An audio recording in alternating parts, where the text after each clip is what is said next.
realmente una bendición que podamos estar reunidos como un cuerpo, como una iglesia que viene a adorar al Señor y también viene a escuchar su palabra, ¿no? Quisiera pedirles, hermanos, que podamos ir en nuestras Biblias al capítulo 19 del libro de los Jueces, y personalmente decirles que para mí es una bendición y es un honor poder traerles la palabra del Señor en esta mañana. Hemos iniciado la anterior semana, podríamos decir, la conclusión de lo que es este libro. Son los últimos 5 capítulos, es la última sección del libro, no es la conclusión en sí. Y veíamos que esta conclusión viene en 2 partes, ¿no? La estructura del libro es muy sencilla. En los primeros 3 capítulos hemos visto que la introducción también tiene 2 partes, ¿no? Y a partir del versículo 7 del capítulo 3 hasta el capítulo 16 hemos visto que está todo el cuerpo del libro, ¿no? Nos habla de todos los jueces. Y a partir del capítulo 17 al 21 vamos a encontrar la conclusión de este libro, ¿no? Hay algo que a mí me ha llamado mucho la atención mientras estudiaba la anterior semana, para la prédica de la anterior semana y también para esta prédica, ¿no? Y me recordaba mucho de lo que veíamos en el libro de los jueces. O en el libro de Judas, más bien, en la epístola de Judas. Aquellos hermanos que han estado en esas prédicas también que han sido expositivas, recuerdan que el tema principal del libro de Judas era la batalla en defensa de la fe, ¿no? Y en cada prédica algo que enfatizábamos era que en esa batalla en defensa de la fe, en cierto modo también había una batalla en defensa de nuestro corazón, porque decíamos que la distorsión de la doctrina provoca que también en la vida práctica los cristianos vivan de una manera errada, ¿no? Y yo lo tomo estos capítulos concluyentes de este libro de jueces y los relaciono mucho con Judas. ¿Por qué? Porque hemos visto la anterior semana y hemos hablado acerca de una religión casera, ¿no? El pueblo de Israel tenía en sus labios, podríamos decir, el nombre de Dios, sin embargo, sus vidas vivían de una manera muy distinta y alejada al Señor. Hoy, en este capítulo, podemos ver ya de una manera más clara que esa batalla en defensa del corazón es una batalla que se está perdiendo en medio del pueblo de Dios, ¿no? Y quiero que me acompañen en el libro de Jueces, en el capítulo 19, sin embargo,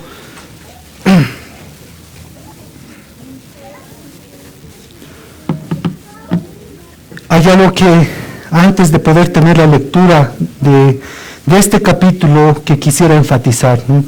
Hay una cosa terrible, hermanos, que cada uno de nosotros sabemos, y esa cosa terrible es que las personas no conozcan a Dios, ¿no?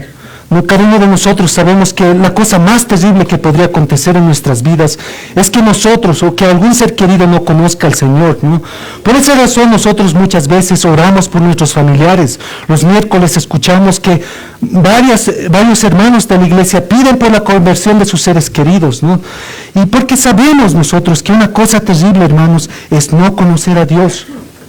Pero algo que quiero que también comprendamos mientras vamos estudiando este capítulo y mientras vamos recordando también los anteriores capítulos, es que hay una cosa más terrible. La cosa más terrible es haber conocido a Dios o saber cosas acerca de Dios y minimizarlo simplemente. Tenerlo como un simple recuerdo. Pensar y vivir que tenemos todavía a Dios, que estamos viviendo honrando a Dios, pero que en realidad simplemente lo ignoramos. Y eso se refleja en nuestra manera de vivir. Podemos conocer aspectos de Dios, pero simplemente en nuestra vida práctica demostramos que ignoramos a Dios y que inclusive lo despreciamos. ¿Saben? Eso es una cosa más terrible, considero yo. Ese fue el caso en la nación de Israel, durante la era en que fueron dirigidos por los jueces. Hemos visto la anterior semana, en los labios del pueblo de Israel estaba el nombre de Dios, sin embargo su corazón estaba lejos de Dios. Hermanos y hermanas, debemos ser honestos nosotros mismos. Debemos admitir esta cosa tan terrible que he mencionado, que es el caso de muchos cristianos, es el caso inclusive de iglesias cristianas en pleno siglo XXI. Olvidar a Dios, eso es lo que hacen muchos cristianos. Pero ¿qué hemos dicho cuando hablábamos de olvidar a Dios? Porque si ustedes recuerdan, hermanos, las prédicas que hemos ido desarrollando en el cuerpo del libro, hemos dicho que el pueblo de Israel constantemente se olvidaba de Dios. ¿Recuerdan? Hay varios pasajes que mencionan eso, que el pueblo se olvidaba de Dios. Pero ¿qué significaba eso? Significaba que el pueblo en un momento perdía la memoria y decía, ¿qué pasó? ¿Quién es Dios? No, decíamos que el pueblo vivía de una manera muy distinta a lo que... Y eso es a lo que apuntaba esta palabra de olvidar a Dios, ¿no? Olvidar a Dios no significa que lo rechacemos directamente, o que nos volvamos completamente irreligiosos, o que en un punto de nuestra vida nos volvamos completamente y absolutamente ateos. Eso no significa olvidar a Dios. Olvidar a Dios es tomar a Dios ligeramente en tu vida. Es que Él simplemente se vuelve un accesorio más en aquello que es significativo en tu vida. Eso es olvidar a Dios, que lo tomas a Él como un accesorio más. Puedes ser religioso y estar olvidando a Dios, pero tu religión se convierte en un producto de tu propio diseño. Esta religión que tal vez vives mientras estás olvidando a Dios va a ser de tu propia invención. Vas a aceptar algunas cosas de Dios, alguna idea, alguna práctica que te parezca buena. Sin embargo, vas a ignorar el resto. Sin ningún tipo de conciencia vas a ignorar. Y eso es lo que la religión casera hacía. ¿Se acuerdan, hermanos? El anterior domingo decíamos reconocer a Dios hasta cierto punto, pero simplemente no someternos completamente a Él como a Dios. Eso es la religión casera o la religión doméstica. Yo hago mi elección, tomo unos cuantos mandatos, tomo algunas promesas y digo, estas cosas son las que me convienen y me parecen bien. Sin embargo, desecho otra parte de la palabra de Dios. En cierto sentido, eso es rechazar también a Dios y es olvidarlo. Y eso es lo que veíamos la anterior semana en los capítulos 17 y 18. Lo vamos a ver nuevamente en este capítulo 19, pero desde un ángulo ligeramente diferente. ¿Recuerdan? Les mencionaba al principio que yo lo relaciono mucho con el tema principal del libro de Judas. La batalla en defensa de la fe. La batalla en defensa de la fe cuando nosotros olvidamos la palabra del Señor, cuando nosotros no seguimos la verdad, nuestro corazón, nuestra vida práctica también es distorsionada. Y eso es lo que nosotros encontramos aquí. Hay una religión casera, una religión doméstica por el cual el pueblo ha decidido vivir. Pero ahora en este capítulo 19, nosotros vamos a encontrar las consecuencias de esa religión casera. ¿Cuáles son las consecuencias de una religión casera? De una religión doméstica. De una religión donde yo tomo algunas cosas de Dios y aumento otras cosas que son de mi propia opinión o conveniencia. ¿Cuál es la consecuencia? Es la corrupción moral. Este pueblo está perdiendo esa batalla en defensa de la fe. Y los últimos capítulos nos muestran eso. Nos dan una idea de cómo era la vida en Israel. Desde ese momento en que entraron en la tierra prometida, en que ellos empezaron a poblar esta tierra, hasta ese momento en que se les fue dado el primer rey.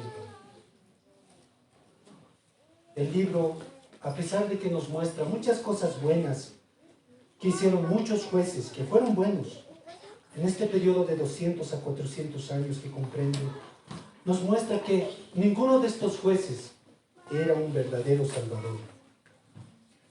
Un salvador que Israel necesitaba. Estos jueces individualmente lograron algunas cosas. Sin embargo, nos encontramos a un pueblo adorando a Dios de acuerdo a sus propias ideas y en consecuencia viven de acuerdo a sus propios estándares. Lo que ellos consideran que es correcto y lo que es incorrecto. Vemos cómo una religión casera, basada en nuestra propia opinión, afecta esto, destruye nuestras vidas. Y hoy vamos a ver que una religión casera que hemos visto la anterior semana desencadena en una bancarrota moral. Esto es lo que vemos en estos últimos 3 capítulos del libro de Jueces, capítulos 19, 20 y 21. Cuentan una historia muy desastrosa. Comienza en el capítulo 19, comienza con un problema doméstico entre un hombre que es un levita y su concubina. Sin darse cuenta, el problema doméstico después desencadena en una guerra civil entre las 12 tribus de Judá o de Israel, ¿no es cierto? Y luego termina esta historia trágica en el capítulo 21 con ese esfuerzo de restaurar a una de estas tribus que casi termina aniquilada. Estos 3 últimos capítulos es una historia brillante, brillantemente contada, puesta delante de nosotros para enseñarnos la palabra de Dios. Destaca la degeneración del pueblo en ese entonces. ¿Cómo la gente se olvida de Dios? He titulado el sermón de esta mañana, Un pueblo que se ha olvidado de Dios. Vamos a abarcar este sermón, todo el capítulo 19 y los primeros versículos del capítulo 20, los primeros 7 versículos del capítulo 20. Quisiera leer con ustedes lo que dice Jueces capítulo 19 y capítulo 20 hasta el versículo 7. Dice así la palabra del Señor. En aquellos días, cuando no había rey en Israel, hubo un levita que moraba como forastero en la parte más remota del monte de Efraín, el cual había tomado para sí mujer concubina de Belén de Judá. Y su concubina le fue infiel, y se fue de él a casa de su padre, a Belén de Judá, y estuvo allá durante 4 meses. Y se levantó su marido, y la siguió para hablarle amorosamente y hacerla volver. Y llevaba consigo un criado y un par de asnos, y ella le hizo entrar en la casa de su padre. Y viéndole el padre de la joven, salió a recibirle gozoso, y le detuvo su suegro, el padre de la joven, y quedó en su casa 3 días comiendo y bebiendo y alojándose allí. Al 4.º día, cuando se levantaron de mañana, se levantó también el levita para irse, y el padre de la joven dijo a su yerno: conforta tu corazón con un bocado de pan, y después os iréis. Y se sentaron ellos 2 juntos, y comieron y bebieron. Y el padre de la joven dijo al varón: yo te ruego que quieras pasar aquí la noche, y se alegrará tu corazón. Y se levantó el varón para irse, pero insistió su suegro, y volvió a pasar allí la noche. Al 5.º día, levantándose de mañana para irse, le dijo el padre de la joven: conforta ahora tu corazón, y aguarda hasta que decline el día. Y comieron ambos juntos. Luego se levantó el varón para irse, él y su concubina y su criado. Entonces su suegro, el padre de la joven, le dijo: he aquí, ya el día declina para anochecer. Te ruego que pases aquí la noche. He aquí que el día se acaba. Duerme aquí para que se alegre tu corazón, y mañana os levantaréis temprano a vuestro camino y te irás a tu casa. Mas el hombre no quiso pasar allí la noche, sino que se levantó y se fue y llegó hasta enfrente de Jebús, que es Jerusalén, con su par de asnos ensillados y su concubina. Y estando ya junto a Jebús, el día había declinado mucho, y dijo al criado a su señor: ven ahora y vamos a esta ciudad de los jebuseos, para que pasemos en ella la noche. Y su señor le respondió: no iremos a ninguna ciudad de extranjeros que no sea de los hijos de Israel, sino que pasaremos hasta Gabá. Y dijo a su criado: ven, sigamos hasta uno de los lugares para pasar la noche en Gabá, en Ramá. Pasando pues, caminaron, y se les puso el sol junto a Gabá, que era de Benjamín. Y se apartaron del camino para entrar a pasar allí la noche en Gabá, y entraron, se sentaron en la plaza de la ciudad, porque no hubo quien los acogiese en casa para pasar la noche. Y he aquí un hombre viejo, que venía de su trabajo, del campo al anochecer, el cual era del monte de Efraín, y moraba como forastero en Gabá, pero los moradores de aquel lugar eran hijos de Benjamín.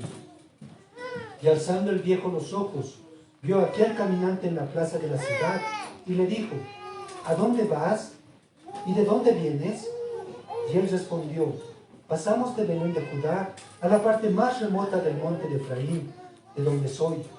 Y había ido a Belén de Judá, mas ahora voy a casa de Jehová, y no hay quien me reciba en casa.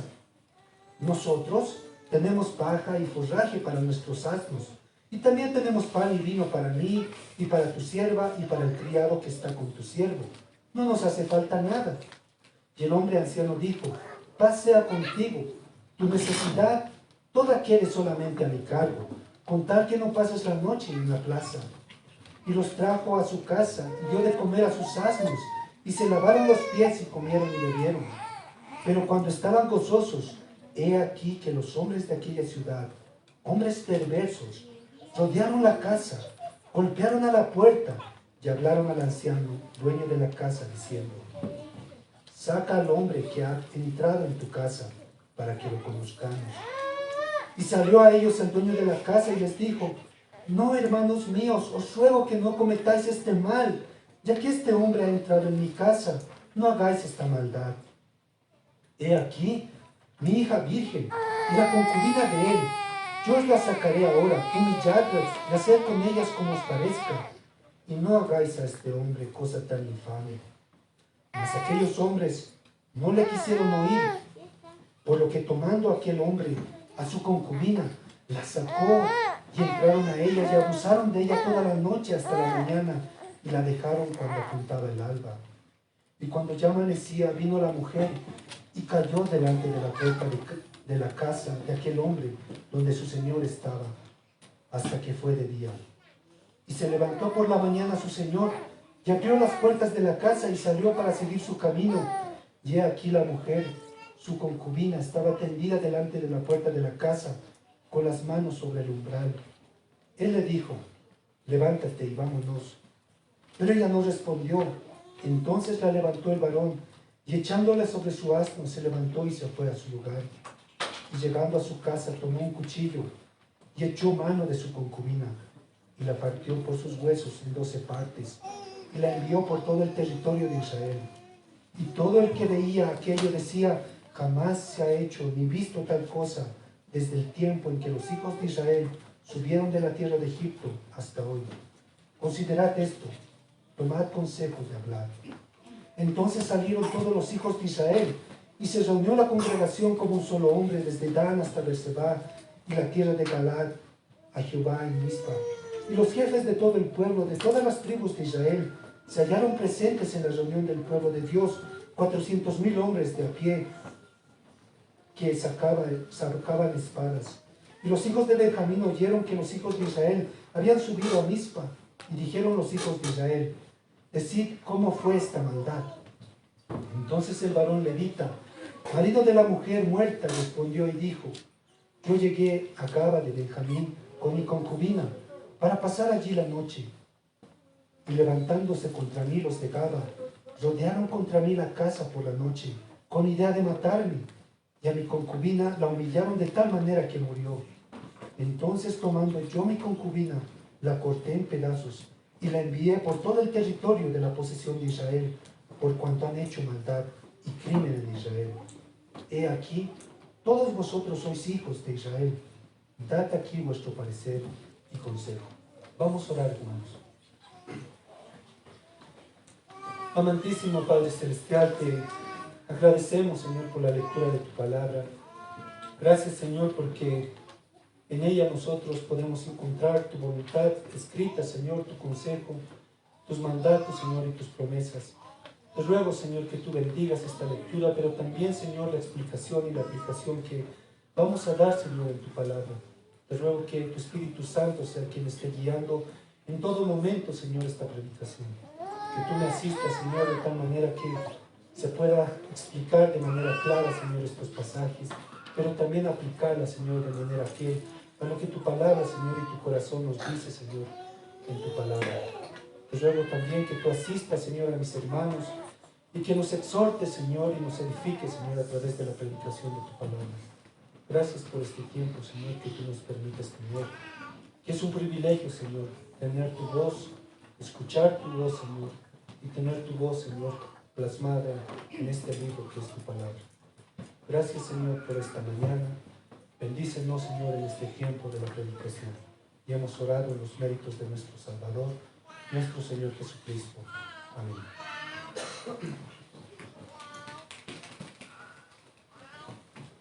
Quiero que tomes nota, hermano y hermana. Quiero que consideres algo antes de que podamos ir desarrollando estos pasajes. La religión casera crea confusión moral. Y eso es lo que quiero que tomes nota, que la religión casera crea una confusión moral. He dividido estos pasajes en 3 puntos, ¿no? Y vamos a ver en primer lugar una familia que está corrompida moralmente. Y eso nosotros encontramos los primeros 9 versículos del capítulo 19. Pero también yo voy a saltar para poder explicar este punto de una familia corrompida moralmente al capítulo 20. Y vamos a ver los primeros 7 versículos. Entonces mi primer punto no solamente está en los primeros versículos del capítulo 19, sino también los primeros 7 versículos del capítulo 20, que nos habla acerca de una familia corrompida moralmente, ¿no? Pero también nosotros encontramos en este pasaje un vecino que estaba corrompido moralmente. Y eso es lo que vamos a ver a partir del versículo 10 al versículo 21. Y en tercer lugar, nosotros, para concluir este sermón, vamos a ver a una sociedad que está corrompida moralmente. Vamos a verlo a partir del versículo 22 en adelante, del capítulo 19. Entonces, estos son los 3 puntos que yo voy a ir desarrollando. Y en primer lugar, nosotros encontramos una familia que está corrompida moralmente. Cuando nosotros entramos al capítulo 19, nosotros nos encontramos con otro levita. Si ustedes recuerdan el sermón de la semana pasada, ya veíamos a un levita que en cierto modo era un personaje principal en la trama de los 2 capítulos 17 y 18. Pero ahora nos encontramos con otro levita. Estos levitas, en cierto sentido, pertenecían a la tribu de Leví. ¿Y qué era esta tribu de Leví? Hemos dicho que la tribu de Leví era aquella tribu que Dios había consagrado de manera especial. Era, podríamos decir, la familia que Dios había apartado, de la cual salían los hombres santos, aquellos hombres santos que tenían que ser los sacerdotes para el pueblo. Pero ahora nos encontramos en este capítulo 19, un levita, un hombre que en cierto modo había sido consagrado por el Señor. Su familia, sus antepasados habían sido consagrados por el Señor. Pero ahora este levita tiene una concubina. Eso es lo que encontramos en esta trama del capítulo 19. Nos encontramos con este personaje que forma parte de esta familia que está corrompida moralmente. El levita que tiene una concubina. Una mujer que no es estrictamente su esposa, pero vive con ella como si fuera su esposa. Ahora, hay algo que tenemos que aclarar, porque no es el primer personaje que encontramos que tiene una concubina. ¿Qué tenemos que aclarar? Tener una concubina no estaba estrictamente prohibido en este momento de la historia de Israel. Pero ojo, a pesar de que el tener una concubina no estaba estrictamente prohibido, hay que dejar algo muy en claro, que el tener esta forma de vida estaba muy por debajo de lo que Dios había determinado, de lo que era ideal para Dios entre las relaciones entre hombres y mujeres. ¿Qué era esta relación ideal que Dios había determinado entre hombres y mujeres? De la relación entre hombres y mujeres. Dios había planteado en Génesis capítulo 1 y en el capítulo 2, cuando Dios creó a Adán, dice que Él también creó a Eva. Dios también creó a Eva y se lo dio a Adán. Y dice la palabra en Génesis en los primeros capítulos, que ellos fueron una sola carne. ¿Qué nos enseña eso, hermanos, acerca del ideal de Dios en cuanto a las relaciones entre hombres y mujeres? Nos enseña que la voluntad de Dios para el matrimonio es que ellos son una sola carne, que esto es de por vida. Pero ¿qué es lo que encontramos en este capítulo 19 del libro de Jueces?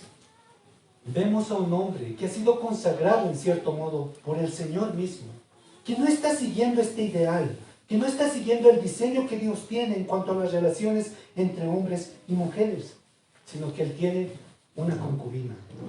Está moralmente confundido. Eso es lo que encontramos en este hombre levita. Un hombre que está moralmente confundido. Un hombre que forma parte de una familia que está moralmente confundida.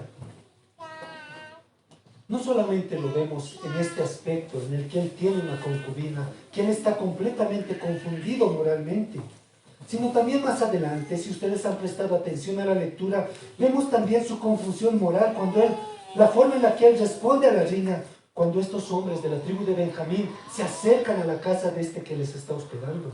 Vamos a ver también confusión moral en este hombre cuando él reacciona de una manera equivocada. Ahora, ¿qué está bien lo que encontramos en esta historia? Los primeros versículos del capítulo 19 nos dice que esta mujer, que era su concubina, le fue infiel. Y esta mujer, después de que le fue infiel a este levita, dice que vuelve a su casa para resguardarse con su papá.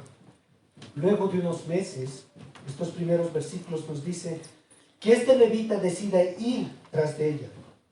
Quiere tratar de traerle de vuelta a su casa, recibirle nuevamente a su casa. Sin embargo, a pesar de todos estos buenos motivos que vemos en este levita de volver a reunirse con esta concubina, vemos que más adelante, cuando hay un momento decisivo, cuando estos hombres de Gabá, estos benjaminitas, se encuentran con este levita y esta mujer, el levita, le entrega a su mujer a estos hombres para que la violen en grupo. Esos hombres sin valor de Gabá, esos hombres perversos, y eso nos muestra el versículo 25.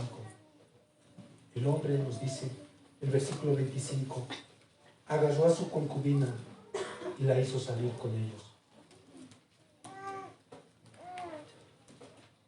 Quiero ahora hacer un salto a la última parte del capítulo 19.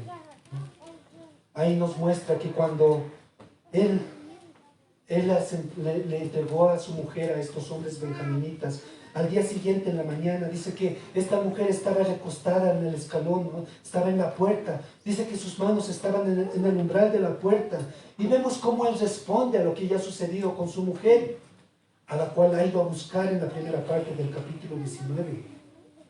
Él simplemente no hace nada. Se dirige a ella de una manera brusca en el versículo 28 y le dice, levántate, vámonos. Vemos la actitud de este hombre que está completamente confundido en su moral. Y luego, cuando este hombre descubre que su mujer está muerta, él le lleva de regreso a su casa. ¿Y qué es lo que hace allí? Hace algo impensable. Hace algo que es gráficamente horrible.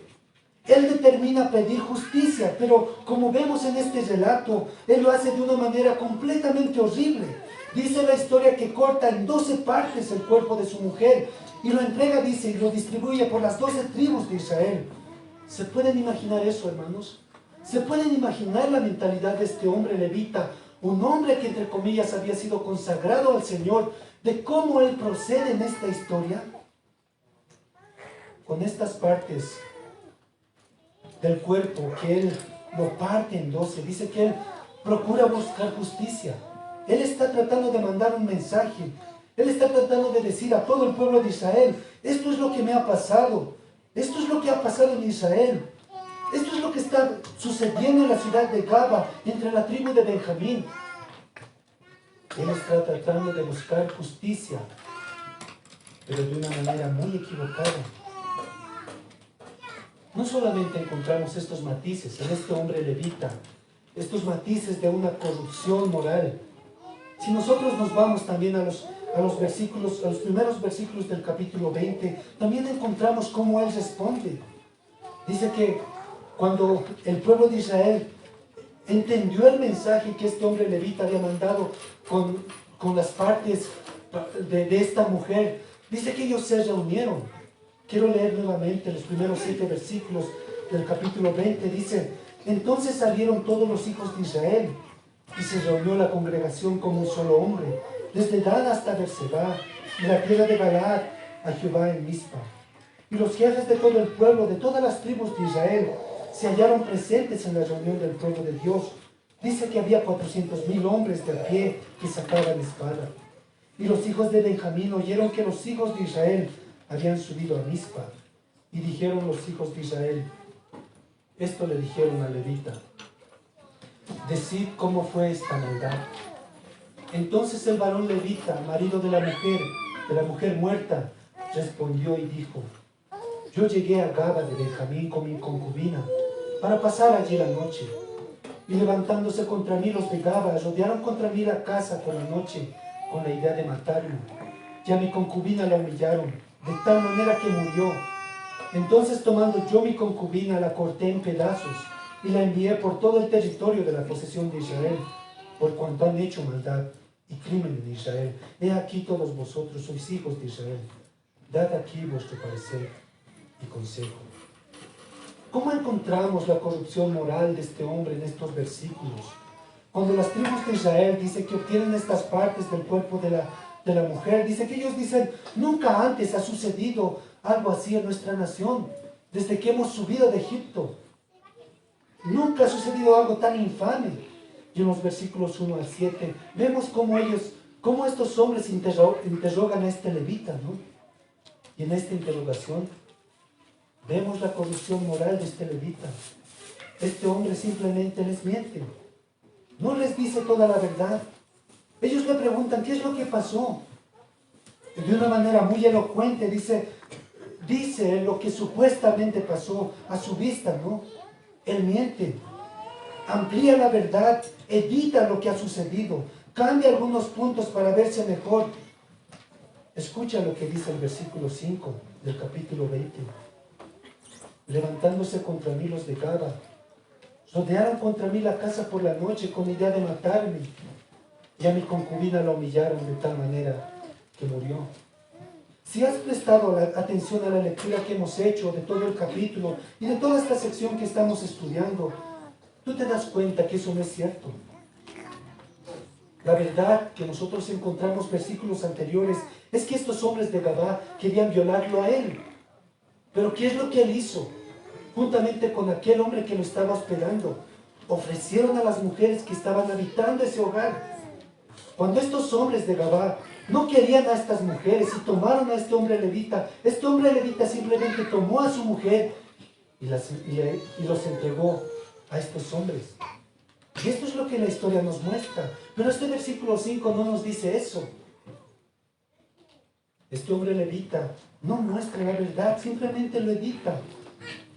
Estos hombres querían violarlo a él, pero él simplemente dice en el versículo 5 del capítulo 20, violaron a mi concubina. Él no muestra la complicidad que él tuvo para que esta mujer sea entregada a estos hombres. Él no explica cómo esta concubina llegó a las manos de estos hombres. Pero los versículos anteriores nos dice que él hizo subir a su concubina para que estuviera con ellos. Él muestra aquello que es conveniente para él.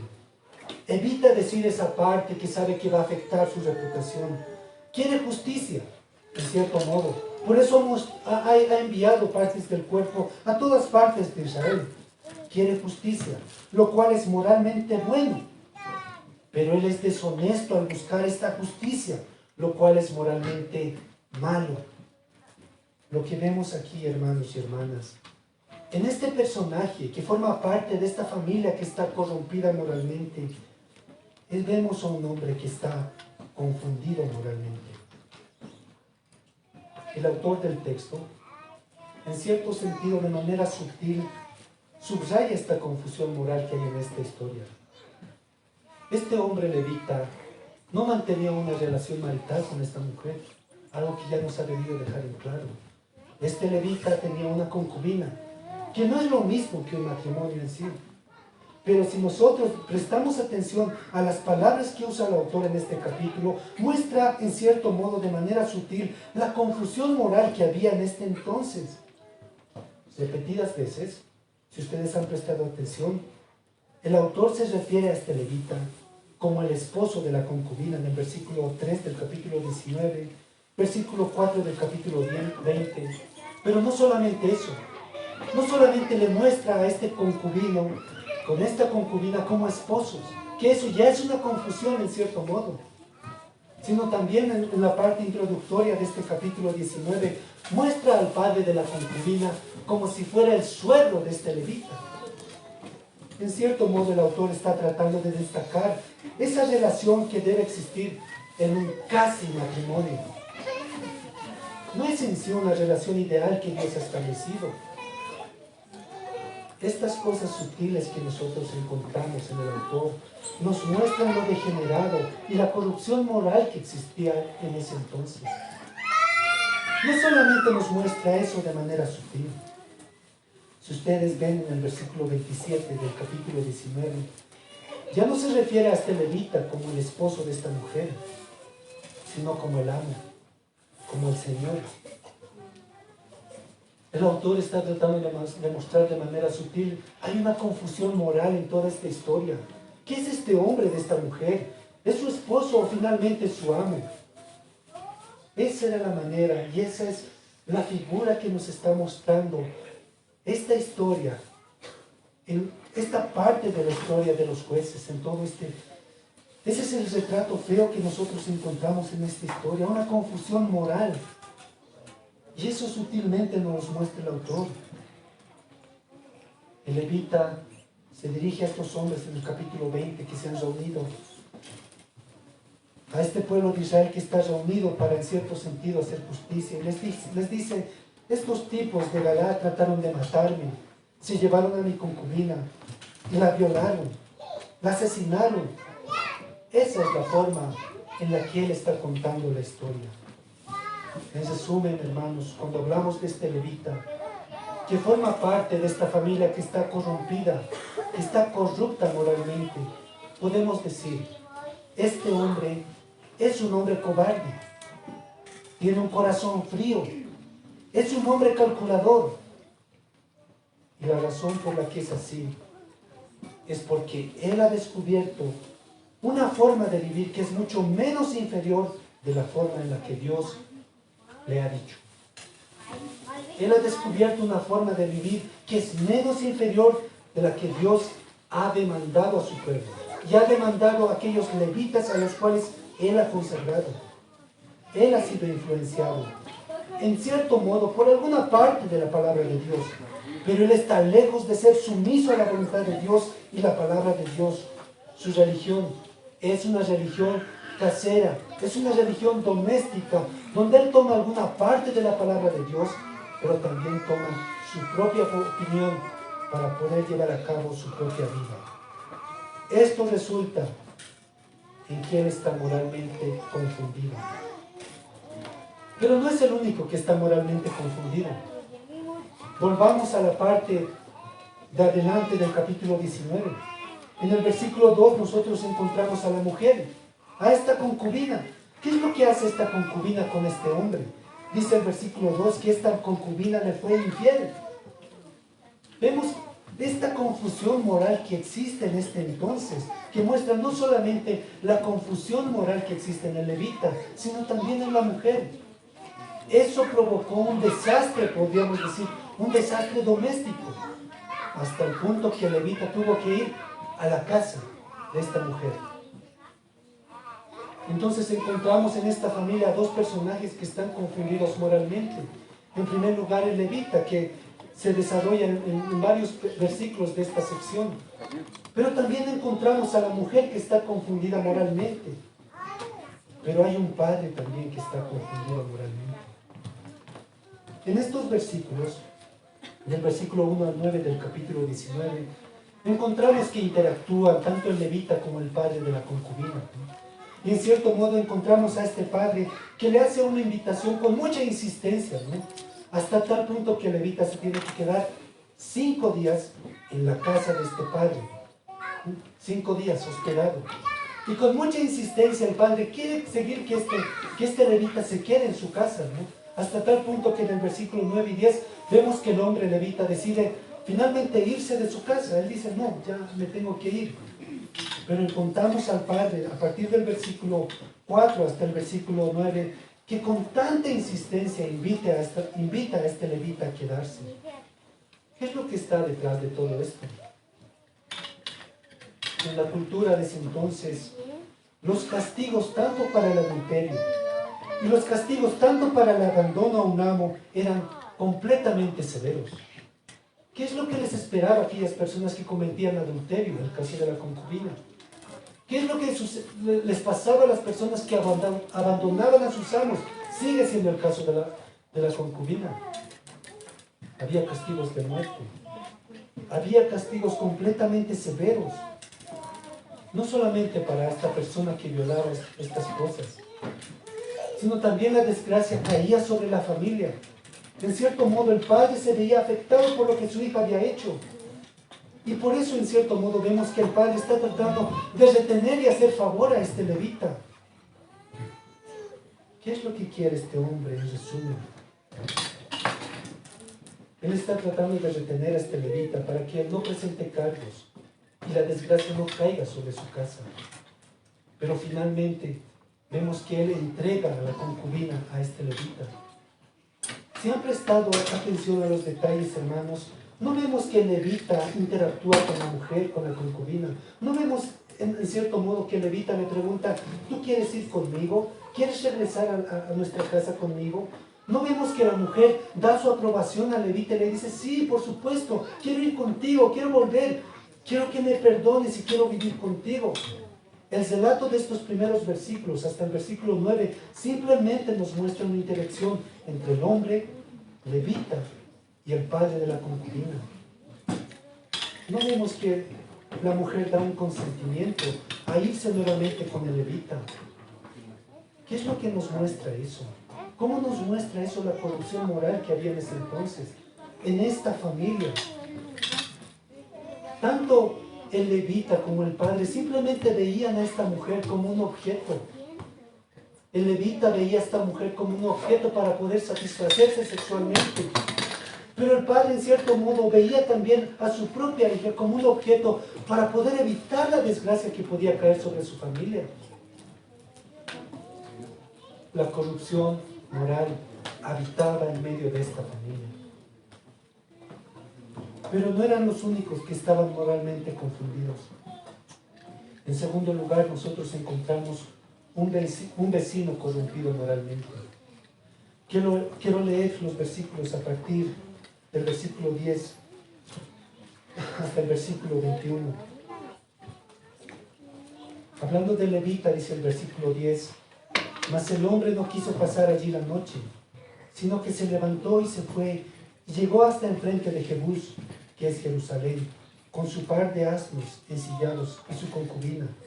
Y estando ya junto a Jebús, el día había declinado mucho, ya era de noche. Y dijo el criado a su señor, ven ahora, y vamos a esta ciudad de los jebuseos, para que pasemos en ella la noche. Y su señor, hablando del levita, le respondió, no iremos a ninguna ciudad de extranjeros que no sea de los hijos de Israel, sino que pasaremos hasta Gabá. Y dijo a su criado, ven, sigamos hasta uno de esos lugares para pasar la noche en Gabá o en Ramá. Pasando pues caminaron y se les puso el sol junto a Gabá, que era de Benjamín, y se apartaron del camino para entrar a pasar allí la noche en Gabá, y entrando se sentaron en la plaza de la ciudad, porque no hubo quien los acogiese en casa para pasar la noche. Y he aquí un hombre viejo que venía de su trabajo del campo al anochecer, el cual era del monte de Efraín, y moraba como forastero en Gabá, pero los moradores de aquel lugar eran hijos de Benjamín. Y alzando el viejo los ojos, vio a aquel caminante en la plaza de la ciudad, y le dijo, ¿a dónde vas? ¿Y de dónde vienes? Y él respondió, pasamos de Belén de Judá a la parte más remota del monte de Efraín, de donde soy. Y había ido a Belén de Judá, mas ahora voy a la casa de Jehová, y no hay quien me reciba en casa. Nosotros tenemos paja, tenemos forraje para nuestros asnos.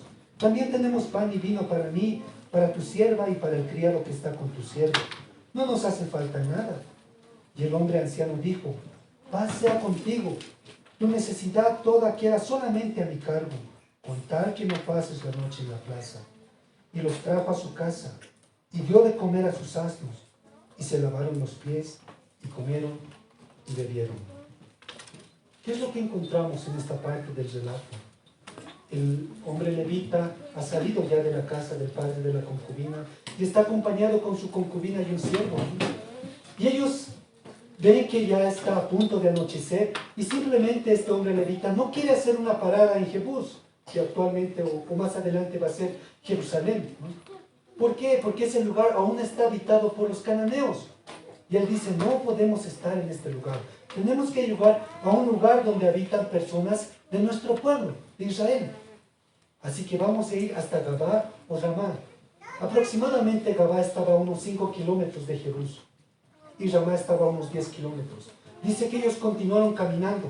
No querían hacer o detenerse más bien en Jerusalén. Caminaron esos 5 kilómetros aproximadamente y llegaron a Gabá, cuando la noche les alcanzó. Y ahí entra otro personaje en la historia. Este vecino que está corrompido moralmente. Este anciano que vivía en Gabá, que es un anciano efraimita, en cierto sentido muestra la cualidad de hospitalidad, ¿no? Él muestra la hospitalidad que en cierto modo caracterizaba en ese entonces. Él le muestra la hospitalidad a Levita y a su concubina. Está preocupado porque ellos se van a quedar en la plaza y eso es lo que vemos ahí. Hay algo que nosotros tenemos que recordar. En el antiguo Israel, en cierto modo, dependía de la hospitalidad de las personas que vivían en el lugar cuando tú viajabas, ¿no? Tú dependías de ellos. Si tú ibas a un lugar que no era tu ciudad, tú dependías de la hospitalidad de las personas que habitaban allí. Y las personas que habitaban allí tenían la necesidad de recibir a aquellas personas que eran extranjeras, ¿no? Recibirlas en su casa. Y en cierto modo, eso es lo que nosotros encontramos en este anciano que habita en Gabá. Él brinda la hospitalidad a este levita, a su concubina y también al siervo que va con ellos. El levita inclusive le dice a este anciano, le dice, ¿sabes? Nosotros tenemos todo. Tenemos forraje, hay alimento, hay paja para nuestros asnos. Así que no te vamos a perjudicar mucho. Tenemos comida, tenemos pan, tenemos bebida, tanto para mí, para mi concubina y también para mi siervo. Pero ¿qué es lo que vemos en este anciano? Este anciano insiste y le dice, todo va a estar bajo mi cargo. Simplemente no te quieres a pasar la noche en esta plaza. Y este anciano, en cierto modo, es alguien que recibe de buena manera a estos extranjeros que están de pasada. Miren lo que dice el versículo 22 y 23.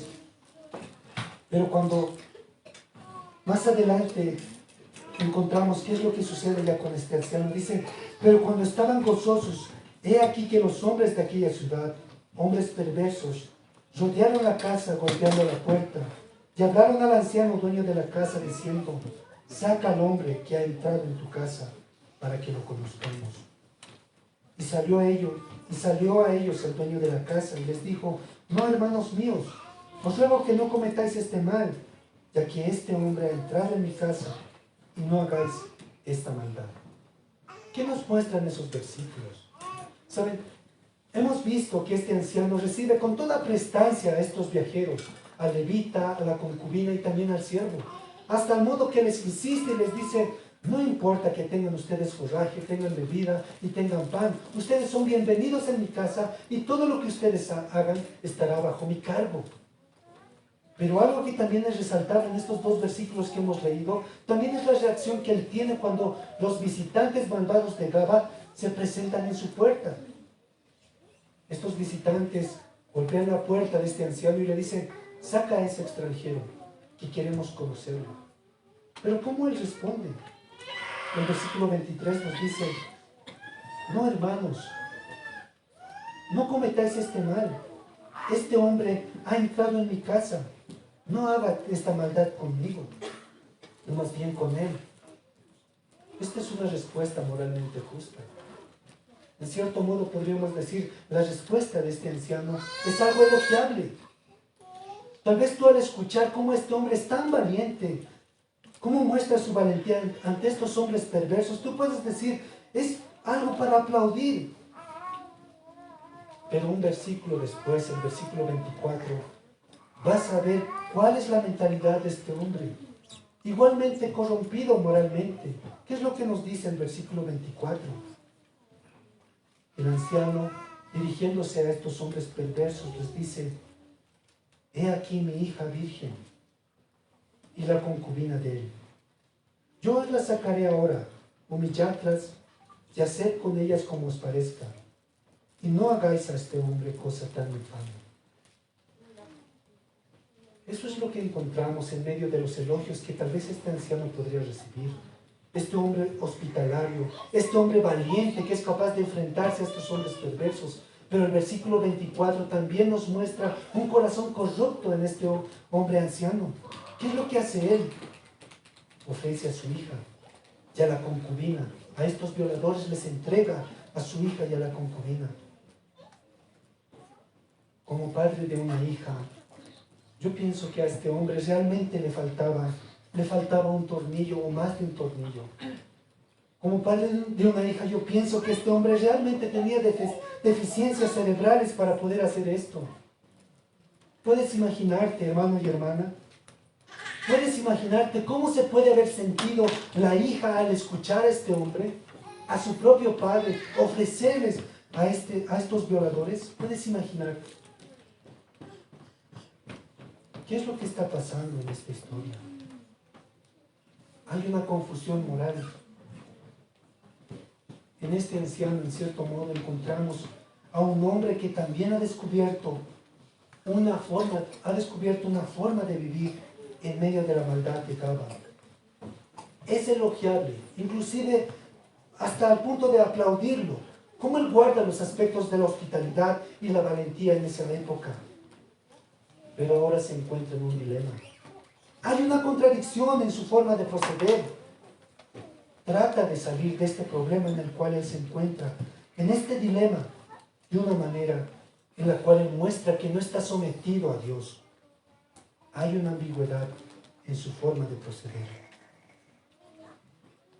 En cierto modo, este anfitrión, este vecino que está moralmente corrompido, es un reflejo de esas palabras que suenan muy fuertemente en el libro de Jueces. Cada uno hacía lo que bien le parecía. ¿Qué es lo que vemos? Por un lado, está dispuesto a ser un poco religioso, a cumplir todas esas exigencias de la cultura de la hospitalidad. Reconoce en cierto modo, en su forma de vivir, en su forma práctica, reconoce a Dios en cierto modo este anciano. Sin embargo, cuando se encuentra en el dilema de que estos hombres malvados de Gabá se presentan en su puerta, él responde de una manera completamente y rotundamente equivocada.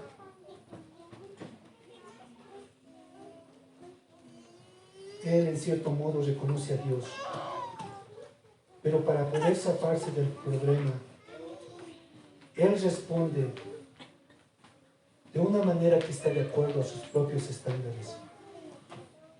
Hay un dilema allí. Yo debo ser hospitalario, pero comete una atrocidad y una vileza al ofrecer a su hija y ofrecer a la concubina. Ahí nosotros vemos la corrupción moral que había también en este anciano, en este vecino. Y esas eran las marcas del pueblo de Israel en esta época de los jueces. Finalmente, en estos versículos de nuestro estudio también nosotros encontramos una sociedad corrompida moralmente. Quiero volver a leer a partir del versículo 22 hasta el versículo 25. Pero cuando estaban gozosos, he aquí que los hombres de aquella ciudad, hombres perversos, rodearon la casa, golpeando a la puerta, y hablaron al anciano dueño de la casa diciendo: saca al hombre que ha entrado en tu casa para que lo conozcamos.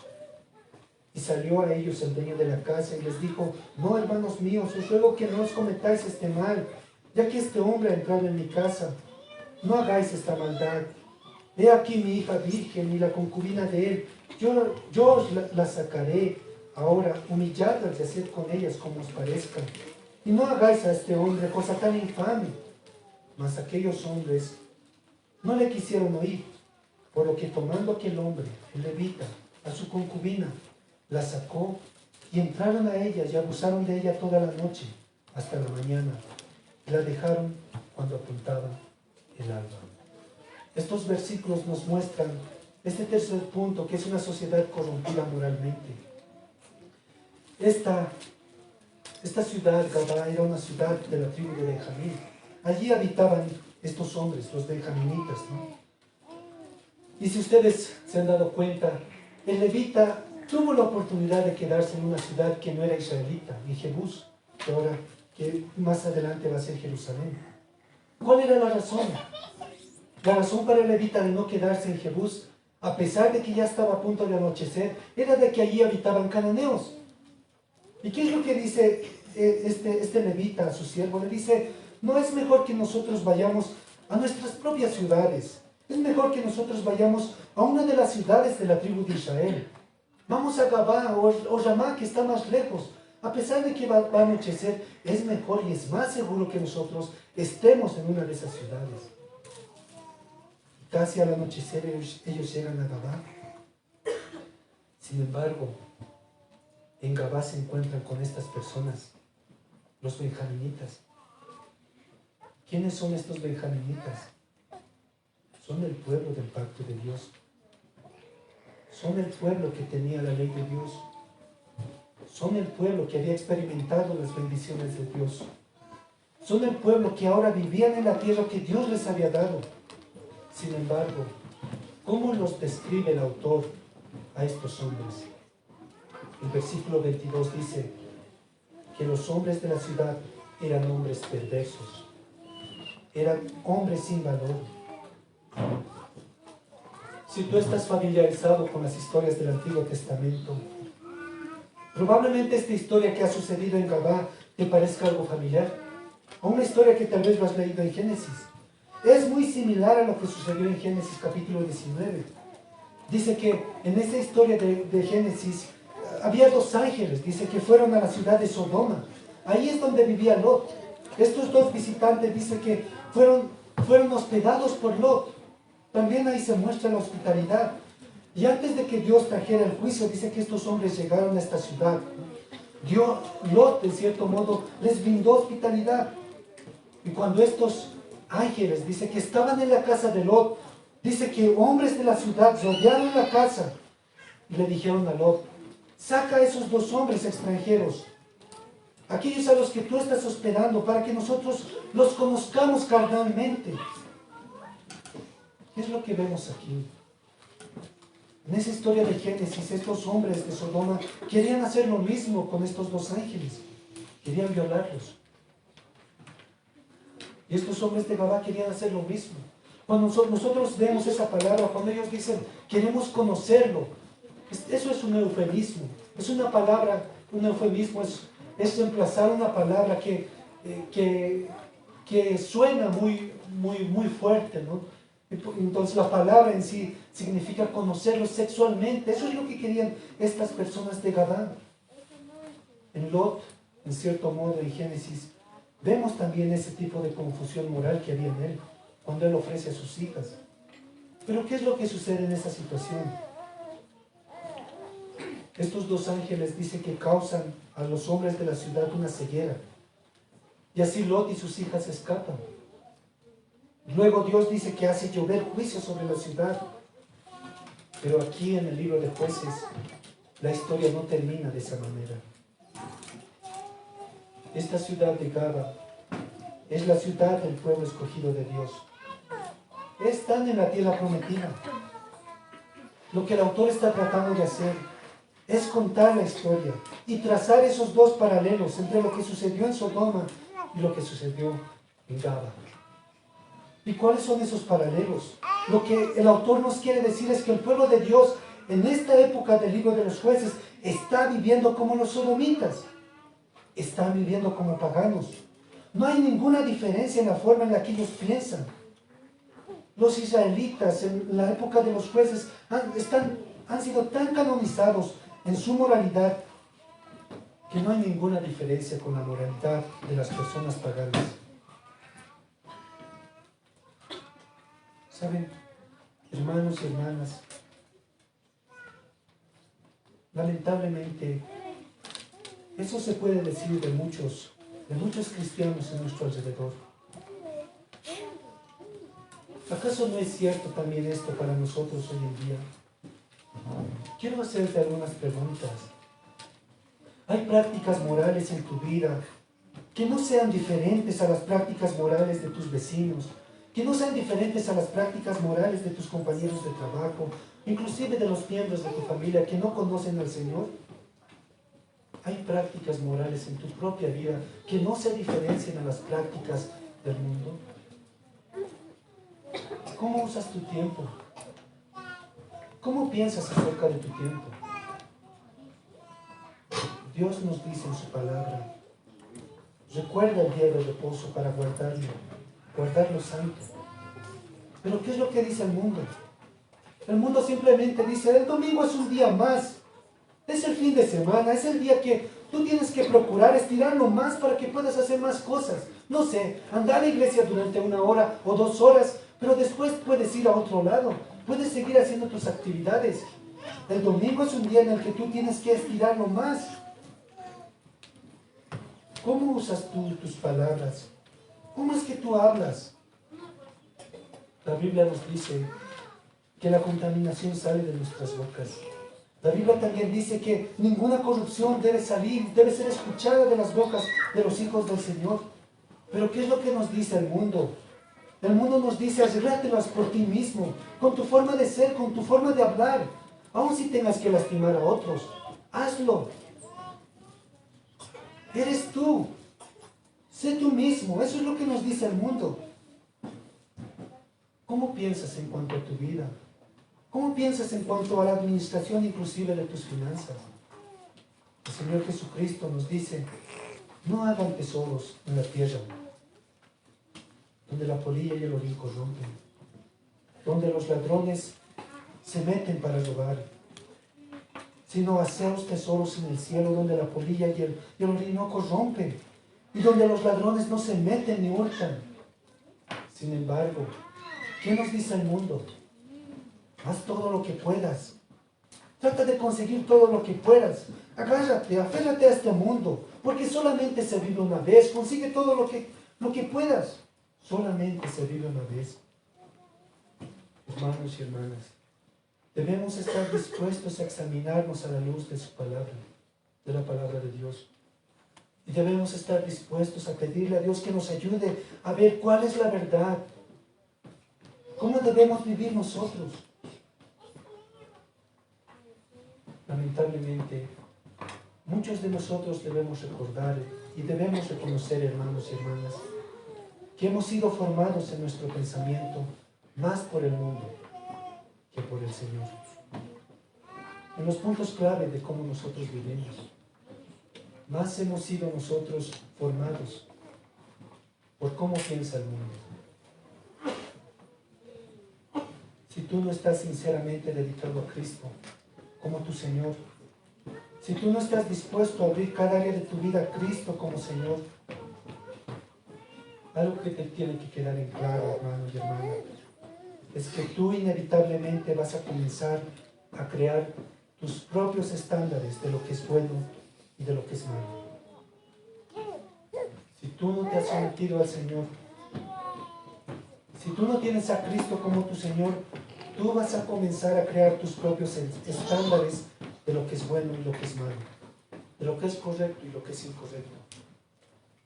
Por lo tanto, vas a vivir una vida que es moralmente confusa.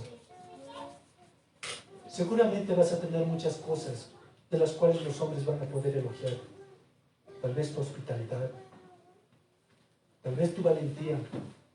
Seguramente va a haber muchas cosas de las que los hombres van a poder elogiar y de las cuales tú también te vas a poder alabar. Pero si tú no te has aferrado a Cristo y no lo tienes como tu Señor, vas a crear tus propios estándares. Y a pesar de que tengas cosas de las cuales se puedan elogiar de ti, de tu vida, va a haber una confusión moral si tú no tienes a Cristo como tu Señor. Hermanos y hermanas, Jueces 19 nos dice al empezar, en aquellos días cuando no había rey en Israel, había un levita, dice, con su concubina y su padre. También dice que había en las tierras de Gabá un efraimita, un anciano, hospedador. Pero en Gabá también había una sociedad, y todos ellos hacían un pueblo corrompido moralmente, un pueblo que se había olvidado de Dios. ¿Por qué? Es porque en aquellos días no había rey en Israel. No había rey en Israel. Pero hermanos y hermanas, Dios iba a levantar un rey conforme a su corazón, con toda la rectitud y la santidad que Dios aprueba. Dios iba a levantar a un rey así. Y no estoy hablando de Saúl, ni de Salomón, ni siquiera estoy hablando de David. Dios envió a un rey, envió a su hijo a esta tierra para instaurar su reino de justicia y rectitud. Y todos los rebeldes, ese rey a todos los rebeldes nos manda, cuando él predicó nos dijo, arrepiéntanse, porque el reino de los cielos se ha acercado. Cuando ese rey vino, ese rey que Dios había prometido, ese rey que el pueblo de Israel necesitaba, él predicó y dijo, arrepiéntanse. Si tú has adoptado una religión casera, si tú has decidido tomar en tu propia vida algunos aspectos de la palabra del Señor, pero también has tomado otros aspectos de tu propia voluntad y conveniencia y los has adoptado como tu propia religión casera, ese rey te ha dicho, arrepiéntete. Si tú estás viviendo de una manera confusa moralmente, ese rey que Dios ha enviado, él también te ha dicho, arrepiéntete, porque el reino de los cielos se ha acercado. Y eso es cierto, hermanos y hermanas. Ese reino se ha acercado. Ese rey que ha sido enviado por Dios a esta tierra. Él vivió una vida perfecta. Él después fue a una cruz. En aquella cruz Él murió. Y después Él resucitó. Y Él llevó toda esa tarea a cabo para poder salvarnos y revivirnos. A todos los rebeldes que vivimos moralmente confusos. A todos aquellos rebeldes que hemos decidido adoptar una religión doméstica y casera. Ese rey ha venido. El reino de Dios se ha acercado. A todos aquellos hermanos que aún siguen viviendo en rebeldía, ese rey sigue gritando, arrepiéntanse, arrepiéntanse, el reino de los cielos se ha acercado. A todos aquellos hermanos y hermanas que hemos doblado nuestras rodillas ante este gran rey que es nuestro Señor Jesucristo, su mensaje es el mismo. Si mi pueblo se está desviando, si mi pueblo está yendo en pos de otras cosas en lugar de mí, si mi pueblo está buscando amar y desear otras cosas en lugar de mí, ese rey nos dice, arrepiéntanse, regresen a mí. Porque cuando ustedes se alejen y vayan perdiendo esa batalla en defensa de la fe, irán perdiendo su propio corazón. Cuando ustedes no sigan los mandamientos del Señor y no las adoptan como son, la palabra del Señor, su corazón se va a alejar y los que más van a sufrir y van a perder son ustedes, porque la defensa o la pérdida en la batalla de la defensa de la fe es una pérdida del corazón. Van a perder sus propias vidas. Y ese rey nos dice, arrepiéntanse. No solamente nos dice eso, Él nos manda a vivir de manera justa y piadosa. Que el Señor nos conceda esa gracia para vivir de esa manera, hermanos. Vamos a orar. Padre Celestial, te damos las gracias porque tu palabra, Señor, es tan preciosa, Señor. En ella, Señor, en el libro de los jueces, vemos tantas marcas, Señor, de nuestra propia vida. Vemos las marcas, inclusive, en las cuales tu pueblo muchas veces decide vivir y alejarse de ti, Señor. Pero, Señor, también tu palabra nos recuerda que tú has enviado un día a tu Hijo, Señor, para restaurar y redimir todo aquello que se había perdido. Gracias, Señor, porque en aquel rey que tú has enviado, aquel rey que el pueblo necesitaba, aquel rey que nosotros necesitamos, Señor, Él ha hecho una obra perfecta y completa. Gracias por tu Hijo, Señor, porque en Él, Señor, nosotros podemos acercarnos a ti, Señor, en oración. En Él, Señor, tú nos puedes o nos ves, Señor, a través de la justicia de aquel rey. Gracias porque nos haces aceptos a través de Cristo. Señor, te ruego que tú en esta mañana, en esta semana, Señor, tu Espíritu esté obrando en nuestros corazones, que obre también en los corazones de aquellos que no te conocen. Te ruego que tú lleves luz, Señor, a los corazones de aquellos que aún no han doblado rodillas delante de ti, Señor, y que ellos puedan ver, Señor, que la gran catástrofe, Señor, que viene cuando los seres humanos viven alejados, Señor, de ti.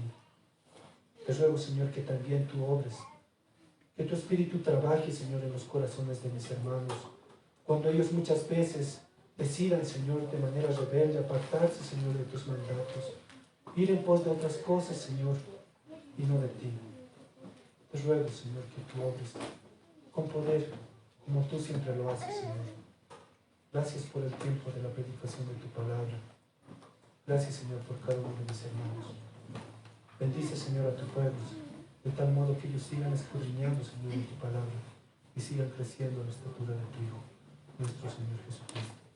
Hemos orado, Señor, todo esto en los méritos de nuestro Señor y Salvador, nuestro Señor Jesucristo.